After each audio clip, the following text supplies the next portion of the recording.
Laptop HP Chromebook 3000 plus lang. Tara, review natin. Laptop HP Chromebook 3000 plus lang. Tara, review natin. Meron din siya dito pang isang USB slot at nandito rin ang kanyang audio para sa inyong mic at speaker. At meron din siyang HDMI port. Pwede mo siyang gaypang dual monitor, projector o ano pa man. Wow! Meron siya dito ang USB slot. Meron din siya dito pang isang USB slot at nandito rin ang kanyang audio para sa inyong mic at speaker. At meron itong 11.6 panel LED na yan mga ka-PC. Ang kanyang keyboard by US English version.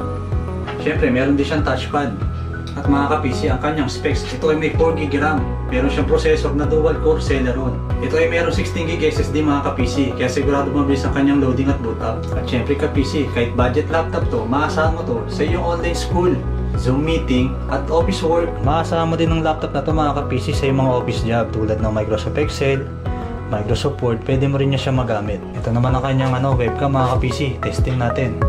Malinaw na rin mga ka-PC, pwede na. Testing naman natin ang kanyang speaker mga ka-PC.